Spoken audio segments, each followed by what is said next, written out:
Hi, welcome to Strange Magic. Today we're going to be diving right in with a cool new Midjourney feature. If you've never played with Midjourney before, I don't want you to panic. We're going to have a lot of 101 learning material soon that's going to get you up to speed and feeling really confident. But right now, we are feeling incredibly inspired by all these super cool endless zoom videos that we're seeing online. And we've certainly been playing with it a lot. So we figured, why not teach you how to do it too?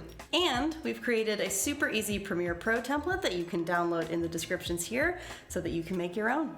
All right, let's get started. Okay, first, a little bit of background. So a lot of these text-to-image models are starting to incorporate this cool customization feature called in-painting or out-painting. For those of you who don't know, in-painting basically allows you to select a piece of an image and generate a new prompt to add something new into that scene. Out-painting, as you might imagine, does a similar thing, but to extend an image, up, down, left, right, all directions. Not all of the models have incorporated this yet, but Midjourney has, and they are calling it both their pan and zoom features. We're talking about zooms today, so we're not going to play with the pan, but I very much encourage you to get in there and play with it because you can make some really cool things. Okay, so now that we've got some homework out of the way, let's dive right in. First thing we're going to do is open up our settings and make sure we're set up for the 5.2 model. If you are watching this video from the future, presumably Midjourney has worked this into its future models already, and I hope you're cool and send me some lotto numbers. It should be set for the default, but we're going to check it anyway. All right, looks like it's there and we're all set up. So let's start generating our first image that we want to be the focal point of our zoom. Okay, now what I personally want to make out of this is sort of a single narrative that pulls out from a really specific subject matter. So I would suggest if you're doing that you start your prompt with close-up, but of course you can do a wide shot to a wide shot and just do these really cool, trippy, world-changing animations. That is up to you, but this is what I'm going to start with.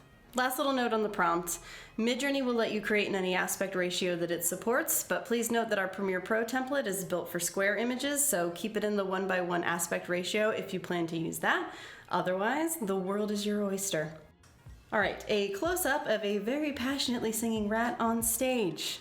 I really wanted to make this a rat Benatar, but for some reason it seems like Midjourney doesn't quite get my pun humor. That's fine, this will work. All right, this one looks good. Let's up-res that. Okay, so we see some new buttons here. There's a 2x zoom, a 1.5 zoom, and then there's a custom zoom. The custom zoom is going to allow us to change our prompt, and I'm going to explain why that's important for what I'm making in a second to see if you want to do the same. But for now, let's just start with the 2x zoom out. All right, and that's great. Okay, now we're going to play with this custom zoom feature. I noticed while I was running some tests with this that once I got out to a certain stage, I was just getting like a whole sea of concert goers that were rats. I really just want one rat and a lot of people watching him because obviously it's funnier.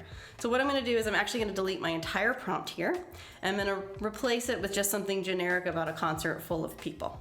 It's still a concert, so everything should blend really nicely. Let's see how that goes. And I think that looks great. I'm just going to keep going with the zoom out because I think this is working. And we're just going to rinse, and repeat. So have fun with that. Generate a full set. Our Premiere Pro template lets you get up to 12 images. You can do more or less, just go ahead to your heart's desire. Okay, we are ready to create our custom animation. So let's open up that Premiere Pro template. Now, we're gonna simply place each image in our zoom sequence into the labeled compositions. Starting with the closest image in the composition labeled image 01. And then we're gonna place each subsequent image in the numbered comp until you get all of your images placed. Okay, the last step is to get your length properly cut based on the number of images that you used. Open the render comp labeled Make Magic and set your out point to the marker that aligns with your last image. So for example, if you use 6 images, click on the 6 image marker, then set that out point. All right, and just like that, we are ready to render. Let's see how we did.